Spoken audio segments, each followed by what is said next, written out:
Hi everyone, Melanie here from Root to Rise Wellness, and I am below this beautiful tree, the Eastern Redbud, otherwise known as Cercis canadensis, and I'm holding some amazing medicine that I made with this tree, and I wanted to share this tree with you. So this tree, Cercis canadensis, is in the Fabaceae family, which is the pea family, and it has like that pea-like flavor to it, ironically, right? So the cool thing about it is that the flowers also they grow on the different branches, but they also can grow from the bark of the tree, and there aren't many trees that do that. Cacao, a tree that is not native to here, is another example of a tree where the flowers can grow from the bark. You could see like it's growing right there, right from the bark as well as from the branches.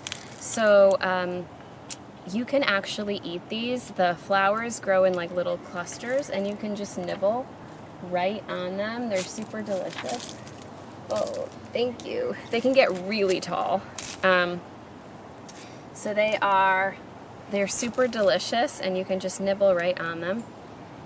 And they have like a sour bean sprout like taste, or some people say they taste like little peas.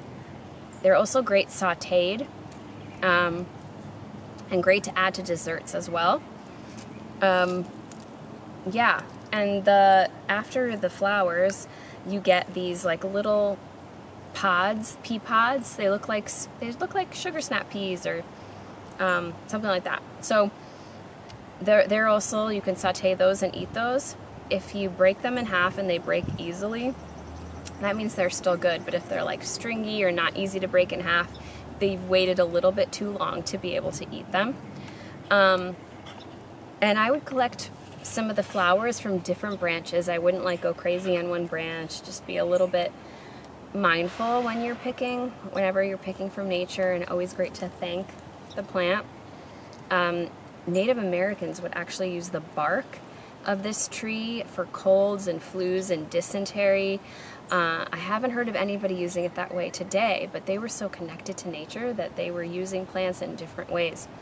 What I did was I filled this jar a little bit too high. So you want to go halfway with the plant, which is just picking the flowers. I covered it with apple cider vinegar. And so what I have right here is I've been shaking this up, mixing this up daily. I put on a plastic top because you don't want the metal to corrode. You could put a piece of parchment paper between, or wax paper between the top if you already have a metal top, but the plastic sometimes is easier. And you know, shake it up every day, keep it out of the sun for like 3 weeks. This has been sitting for about a week, and you can see the beautiful color of this apple cider vinegar that the red buds are sitting in.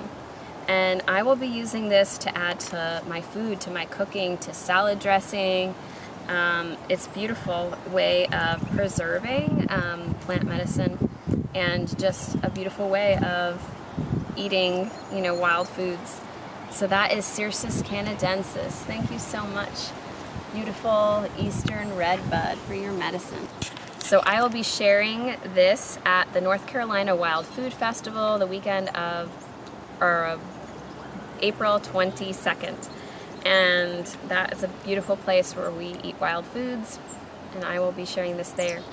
Thank you so much. The plant lover in me honors the plant lover in you. Namaste, everybody.